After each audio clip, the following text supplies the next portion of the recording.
hear actually you're part of the Roscommon Volunteer Centre, is that right? Yes. They recently opened in December 2020 and we're very busy getting the centre up and running. So right. It's a very exciting time for us. Excellent. It's crossed my mind a couple of times to look into volunteering myself, but I don't know. I just don't know how it works and what you have to do. So, what would I do? How would I start? Yeah, it's not as complicated as most think. We do have a volunteer infrastructure, which is fantastic. So it makes it a lot easier for people who are interested to get involved. And essentially what we in the Roscommon Volunteer Centre would do is we would encourage people who are interested in volunteering to create a profile of themselves on iVol. So iVol is the national volunteering database that was set up by Volunteer Ireland, but it's used by 29 different volunteer centres across the country. So it's all interconnected. And essentially signing up just means you're creating your name, your age and registering your volunteer interests on the database and of course your location. So once you're interested in volunteering, you go into the database and enter your location and you'll be able to filter searches according to what's available, the volunteering opportunities that are available around you. Okay, so it's like it's got volunteer vacancies on there and I search through. So kind of like volunteering is not just all about rattling a bucket, to get funds. There's other opportunities.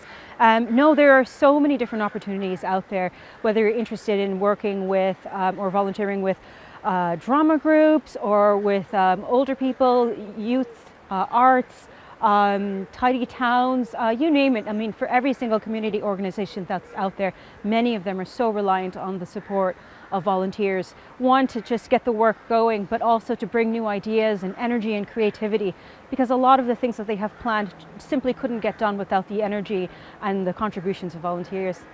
Okay, so I go on there and I put in my personal details and register. Will somebody then be contacting me? Yes, so once you register, I get a notification saying there's a person named Sharon who is living in this region and she's interested in volunteering. And then I'll reach out to you, I send out a little email and I make contact with you. And if you would like, you're invited to come into our office and sit down and tell us a little bit more about your interests. Or we could have that conversation over the phone. So I get a feel for what your interests are and then I can see if there are any vacancies available at that moment or just keep a record of it so when something does become available, I can ring you and then say, would you be interested in this opportunity or that opportunity? That's another thing, yeah. If I looked on there and there wasn't anything that interested me at the moment, so I'm kind of like on a waiting list or I'm under your radar and you'd find something that would interest my interest, like you just said. Yeah, elderly people, maybe animals, yeah, I'm creative. So it's those kind of things. Yeah, and so, I mean, at the moment, I think one thing we found were that during COVID, a lot of the opportunities were no longer available because of social distancing. Yeah. Now, that didn't mean volunteering stopped. It actually continued quite a bit, but a lot of the roles were virtual volunteering opportunities where you can support an organization online, maybe by doing up their social media website or letter writing. Letter writing to nursing homes was quite a big thing. Right. So you can still do it, and a lot of organizations have adapted quite well to COVID as well. Now, I know it's not a permanent thing, so a lot of people are really looking forward to having that face-to-face interaction again. Yeah. But if you don't see anything for yourself at the moment, just check back, make a little habit of it, keep looking there, and always feel free to reach out for a bit of advice or support, because there might be something around the corner and it's just about seeing what's available.